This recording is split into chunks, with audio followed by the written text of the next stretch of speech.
Imagine this. You're at a casino, feeling lucky. You place a bet, win big, and ride the wave of excitement. Bets keep rolling, wins keep piling up. Until suddenly, it all comes crashing down. You lose everything. What went wrong? Was it just bad luck, or something deeper at play?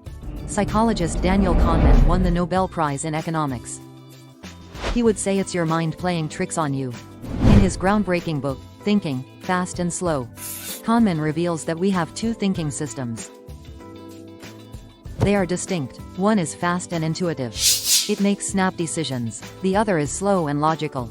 It takes time and effort. The problem? We often rely too much on the fast system. This leads to biases and bad choices in everyday life. From that casino bet to the relationships we build. But the good news is this: by understanding these two systems, we can unlock great potential. It will lead to better decisions and a deeper self-understanding. So, buckle up. We're about to embark on a journey through thinking, fast and slow, where we'll find the secrets of your two thinking systems. See how they influence all you do. Learn practical strategies to overcome biases and make smarter choices. Discover fascinating insights from Kahneman's research. They will change how you see the world. Are you ready to take control of your thinking? Join us in this Book Bites Club video as we delve into the world of thinking, fast and slow. Let's dive in to understand your mind today. What is thinking, fast and slow? Ever feel like you're on autopilot, reacting to life instead of controlling it? That's Sarah's struggle. A dedicated professional, she felt trapped in a cycle of impulsive decisions. Then she discovered Daniel Kahneman's Thinking, Fast and Slow. The book unveils the two systems that drive our thinking. The first is fast and intuitive for quick decisions. The second is slow and deliberate for deeper analysis. Sarah started by recognizing her knee-jerk reactions, taking a breath before acting. She engaged her slower thinking. Slowly, the changes emerged. She became more calculated, less impulsive, and better at anticipating outcomes. It wasn't a smooth journey. Setbacks and doubts crept in. But then Sarah remembered Kahneman's insight. The future is unpredictable, but the past is easy to explain. With this, she pushed through the confusion. She unlocked her true mental potential. Thinking, Fast and Slow isn't just a book, it's a roadmap. It shows us how to find mental shortcuts. They can lead us astray. We must use our slower, more deliberate thinking to make smarter choices. It's about taking control of your mind and achieving your full potential. 6 key lessons from Thinking, Fast and Slow. Lesson 1: The two systems of thinking. The book introduces readers to the two systems of thinking, System 1 and System 2. System 1 is fast, automatic, and intuitive. It operates effortlessly and quickly, often without our conscious awareness. System 2 is slow, deliberate, and analytical. It needs effort and focus. It kicks in when we need to process complex information or make thoughtful decisions. Kahneman illustrates the roles of these systems with examples. He shows how they affect our daily lives and decision-making. He emphasizes balance. He advocates for more awareness of when to rely on each system. System 1 and System 2 interact in more than simple tasks. They also handle complex decisions and problem-solving. Kahneman inspires readers to use the strengths of both systems. This helps them think more balanced and rational. Imagine you're considering buying a new car. Here's how the two systems might influence your decision. System 1. You visit a car dealership and immediately fall in love with a shiny red sports car. The salesperson tells you it's the last one in stock, and you feel an urge to buy it right away. Your quick, emotional response is driven by System 1. It is influenced by the car's looks, the urgency created by the salesperson, and your excitement. System 2. After the first excitement, you decide to step back. You want to evaluate your decision more carefully. You consider your budget. You research the car's fuel efficiency and maintenance costs. You compare it with other models. You also think about your long-term needs. Do you need a car with more seats or better safety? This slower, more deliberate evaluation engages System 2. In this example, System 1 might lead you to make an impulse purchase. It's driven by emotions and quick impressions. In contrast, System 2 helps you make a more informed decision. It is rational and considers many factors and consequences. Next time you face a decision, pause to reflect if it's being driven by intuition or analysis. Engage System 2 for more thoughtful evaluation. Question to ponder. Reflect on your recent decisions. Were they made quickly or with careful thought? How can you better balance intuition and analysis in your future choices? Lesson 2 # Recognizing Cognitive Biases. Kahneman introduces readers to cognitive biases. These are systematic deviations from norm or rationality in judgment. These biases affect how we see reality. They also affect our decisions. They often lead to errors and irrational behavior. Kahneman shares his journey of finding these biases. He reveals moments of discovery, where he found common thinking errors. These errors include overconfidence, anchoring, and loss aversion. Kahneman did not give in to these biases. Instead, he used his findings to teach others to recognize and reduce them. This led to better decisions and clearer thinking. Let's illustrate this concept with a real example. It is related to hiring in a company. During the interview process, you meet two candidates, Alice and Bob. Alice graduated from a prestigious university. She has worked for a top-tier tech company. She is confident and articulates her thoughts well during the interview. Bob graduated from a less well-known university. He has experience working for smaller startups. He is shy and has difficulty expressing himself clearly in the interview. As the hiring manager, you're faced with making a decision. Here's how cognitive biases can influence your judgment. Halo effect. The halo effect occurs when one good thing about a person influences your view. It affects how you see their other attributes. In this case, Alice has a prestigious education and is confident in the interview. These factors create a positive halo. They make you more likely to overlook her actual shortcomings. Confirmation bias is the tendency to search for, interpret, and remember information.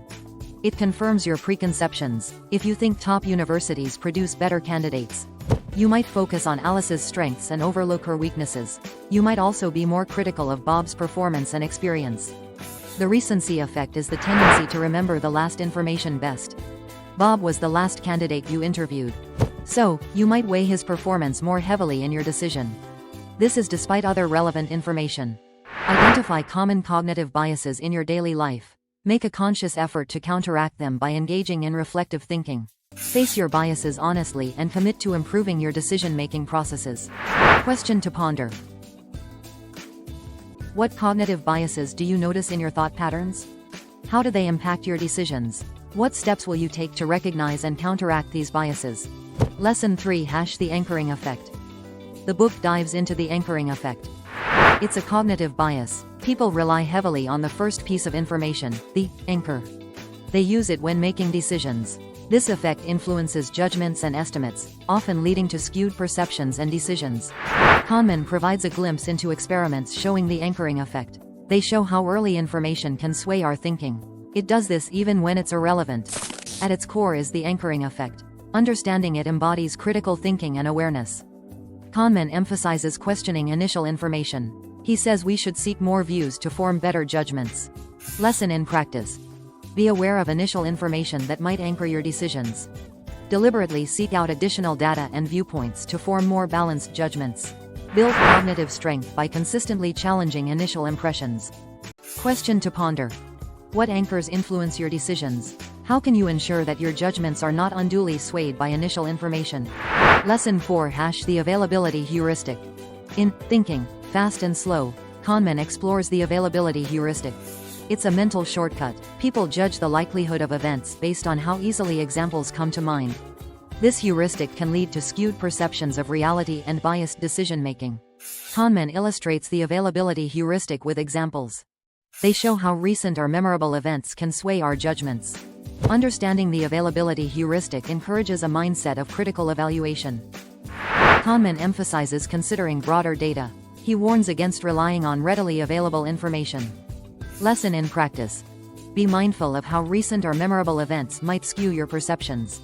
Seek broader data to make more informed decisions. Build cognitive awareness by consistently challenging readily available information. Question to ponder. What recent events might be influencing your decisions? How can you ensure a more balanced evaluation of information? Lesson 5 # The Endowment Effect. Kahneman introduces readers to the endowment effect. It's a cognitive bias where people value something they own more than something they do not. This effect influences decisions related to ownership and value perception. Kahneman shares his insights into the endowment effect through many experiments. They show how ownership can inflate value and affect decisions. Understanding the endowment effect encourages a mindset of objective evaluation. Kahneman emphasizes the importance of assessing value based on facts. He says we should do this rather than based on ownership. Lesson in practice. Be aware of how ownership might influence your valuation of items or decisions. Strive for objective evaluation based on broader criteria. Build cognitive objectivity by consistently challenging ownership biases. Question to ponder. How does ownership influence your perceptions of value? What steps can you take to ensure more objective decision-making? Lesson 6 # The power of reflection. In the closing chapters of Thinking, Fast and Slow, Daniel Kahneman stresses the power of thinking. He says that it and deliberate thinking can help you beat cognitive biases. They will help you make better decisions. He stresses the need to reflect on our thoughts and decisions. We must see the role of both System 1 and System 2 in shaping our judgments. Kahneman's insights encourage a mindset of continuous self-improvement and cognitive awareness. By reflecting on our thinking patterns, we can strive for balanced decision-making. This will unlock more cognitive potential and lead to better choices. Lesson in practice. Make reflection a regular practice. Take time to review your decisions and thought processes, identifying areas for improvement. Build cognitive strength by consistently engaging in deliberate reflection. Question to ponder. How often do you reflect on your decisions and thought processes? What steps can you take to make reflection a regular part of your cognitive routine? Conclusion. Understanding your thought processes may seem hard, but it's as simple as spotting biases and thinking deliberately. It's about balancing intuitive and analytical thinking and striving for continuous cognitive improvement. Maybe you will find your mental potential by combining your love for analysis. You have skill at planning. You could use them to enhance your decision-making in business. Maybe you'll become a cognitive science researcher. Your love for learning and resilience will lead you. The book isn't about a single perfect path. It's about an ongoing journey of cognitive enlightenment. Embrace the complexity of your mind. Keep striving for better thinking. Who knows, you might just uncover a life full of clarity and rationality. So, what are you waiting for? Start your Thinking, Fast and Slow journey today. Want to explore more concepts like cognitive biases and decision-making? Subscribe to Book Bites Club for similar videos. Happy learning, happy growing, and see you in the next video.